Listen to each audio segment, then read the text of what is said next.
Assalamualaikum warahmatullahi wabarakatuh. Perkenalkan, nama saya Nurvita Aulatul Zulfa. Saya dari kelas PAIE.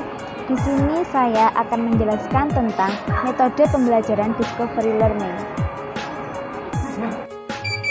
Metode discovery learning adalah proses untuk memahami suatu konsep dari materi secara aktif dan mandiri untuk kemudian diperoleh suatu hasil atau kesimpulan. Pada metode ini, guru tidak secara aktif menjelaskan materi kepada peserta didik. Tugas guru hanyalah memberikan sejumlah pertanyaan terkait materi kepada peserta didik. Selanjutnya, peserta didiklah yang menyelidiki dan menyimpulkan hasil temuannya, dan pada akhirnya hasil temuan tersebut digunakan sebagai bahan untuk dapat menjawab pertanyaan dari guru.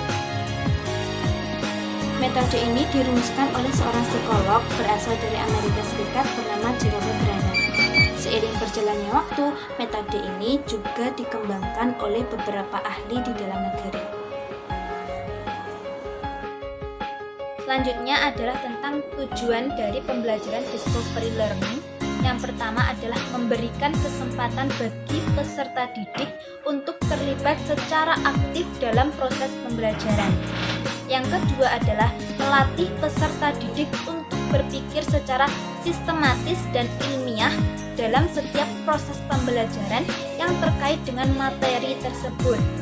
Yang ketiga adalah meningkatkan pola berpikir kritis bagi setiap peserta didik. Dan yang terakhir atau yang keempat adalah melatih peserta didik dalam menyusun strategi untuk meningkatkan pemahaman mereka terkait materi yang telah disampaikan atau terkait materi apa yang sedang dia pelajari. Setelah mengetahui apa itu tujuan dari pembelajaran atau metode pembelajaran discovery learning, apakah manfaat pembelajaran discovery learning ini? Jadi manfaat metode pembelajaran discovery learning adalah supaya pemahaman peserta didik dalam konsep terhadap pembelajaran itu dapat bertahan lebih lama. Karena apa? Karena peserta didik di sini belajar secara mandiri. Jadi melalui keaktifan mereka dalam menggali informasi. Jadi dimaksudkan agar pemahaman peserta didik ini bertahan lama. Ini adalah jenis pembelajaran discovery learning. Jenis pembelajaran discovery learning ada dua. Yang pertama adalah free discovery learning, dan yang kedua adalah guided discovery learning. Yang pertama adalah free discovery learning, di mana free artinya adalah bebas. Dapat diartikan bahwasanya free discovery learning adalah proses pembelajaran yang tidak disertai dengan arahan atau petunjuk. Dalam artian bagaimana? Dalam artian peserta didik harus memiliki kepekaan terhadap materi apa yang sedang dipelajari. Telah disebutkan sebelumnya bahwasanya ia harus mampu menyelidiki, menyimpulkan, kemudian memberikan keterangan bagaimana atau pelajaran apa yang sedang ia pelajari saat ini. Lalu yang kedua adalah guided discovery learning, di mana guided di sini artinya dipandu. Guide yang artinya panduan di sini artinya pembelajaran ini memerlukan panduan. Dalam artian bagaimana? Yaitu dalam artian proses pembelajaran yang memerlukan peran guru sebagai fasilitator untuk menunjang terlaksananya pembelajaran. Guru hanya sebagai fasilitator. Karena apa? Karena pembelajaran discovery learning ini menuntut untuk peserta didik berbuat secara atau melakukan pembelajaran secara aktif dan mandiri. Selanjutnya adalah langkah dalam melakukan proses pembelajaran discovery learning. Yang pertama adalah memberikan rangsangan atau stimulus atau stimulation.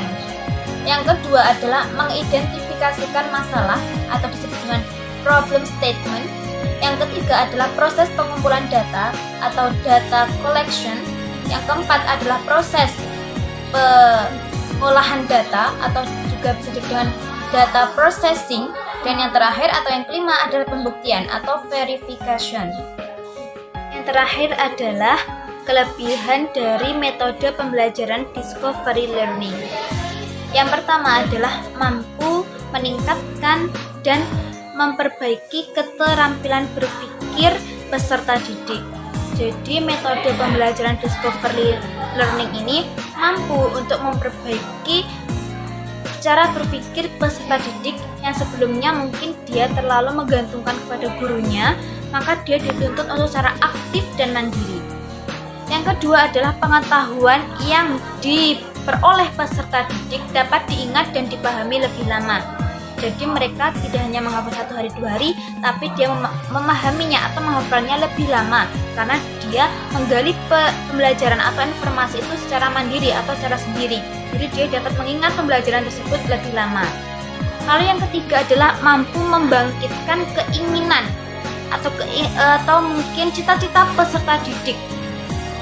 Lalu selanjutnya yang keempat adalah mampu meningkatkan penalaran peserta didik, yaitu dengan penalaran yang kuat karena dia harus mencari informasi apa yang harus ia gali untuk mendapatkan informasi atau jawaban dari guru-gurunya.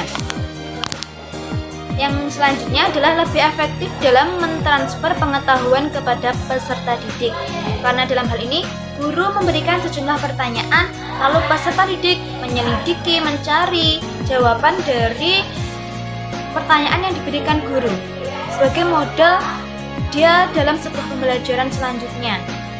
Lalu yang terakhir adalah menumbuhkan rasa semangat kepada peserta didik karena peserta didik dapat belajar secara aktif, efektif, kreatif, kritis, dan secara mandiri.